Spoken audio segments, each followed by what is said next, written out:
Halo, selamat pagi. Saat ini tanggal 25 Oktober 2022 jam 10.20. Mari kita lihat apa yang terjadi saat ini kepada market.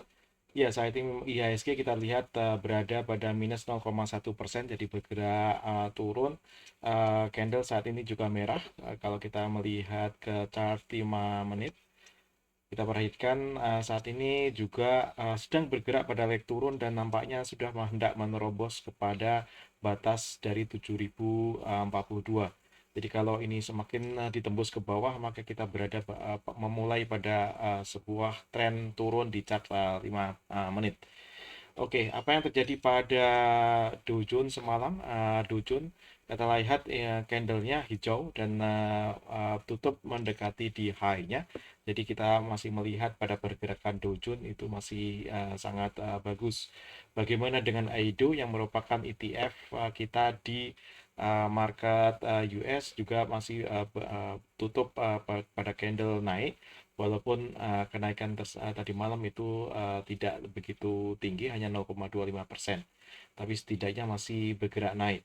Kemudian kita lihat kepada pasar keuangan, pasar indeks dolar saat ini juga belum menunjukkan pergerakan yang signifikan, masih bergerak turun, tapi belum mematahkan tren. Jadi kita belum melihat adanya kondisi yang bagus kepada saham kalau melihat kepada pengaruh dari dolar. Kalau kita lihat di USD EDR juga sama, USD EDR kita saat ini menunjukkan pelemahan terhadap rupiah. Harga saat ini di 15.610. Jadi memang kita masih tertekan terhadap pergerakan dolar. Bagaimana dengan saham-saham kita? Kita lihat beberapa saham yang kita ulas beberapa hari yang lalu. Oke, KLBF belum kemana-mana ya, masih masih di sekitar situ saja. Walaupun saat ini kenaikan sekitar 1,8, tapi kalau kita lihat di dalam chart sebenarnya tidak ada pergerakan signifikan untuk saat ini.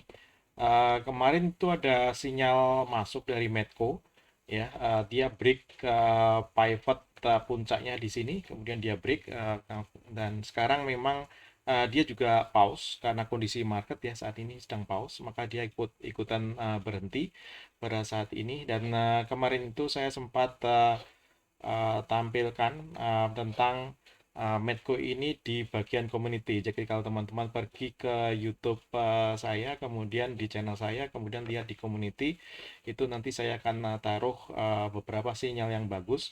Dan tapi ingat, semuanya adalah disclaimer ya, apapun yang kita analisa itu bisa benar dan bisa salah karena kita hanya melihat secara technical analysis berdasarkan market structure. Ada yang bagus breakout, tapi bukan berarti apa yang kemudian market structure-nya break itu akan selalu menghasilkan berakhir dengan cuan. Bisa jadi market dia bisa bergerak kemana yang dia suka dan bisa terjadi pematahan tren ke bawah, dan itu mengakibatkan kerugian. Jadi tetap Anda perhatikan trade size, cut loss itu harus selalu Anda pasang.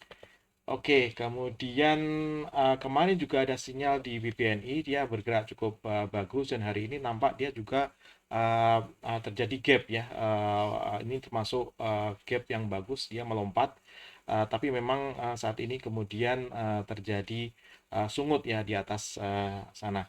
Kemudian apa yang kita lihat di Mayora, Mayora juga masih turun setelah waktu itu di hari tanggal 20 Oktober itu menghasilkan candle yang panjang. Saat ini dia sedang istirahat dan bergerak turun sudah 3 hari. Apa yang kita lihat di scanner, di screener kita ada Mika, kemudian ada Simori. Saya sudah buka Simori saat ini. Simori adalah satu saham yang juga dianalisa bagus secara fundamental. Secara teknikal dia juga mengikuti sebuah tren lain naik ke atas. Dia saat ini bergerak naik walaupun belum tegas ya terjadinya breakout. Kalau ini nanti diikuti oleh candle yang sangat kuat, maka Anda bisa mempertimbangkan untuk masuk ke saham Simori. Kiranya demikian, semoga berguna. Terima kasih atensinya.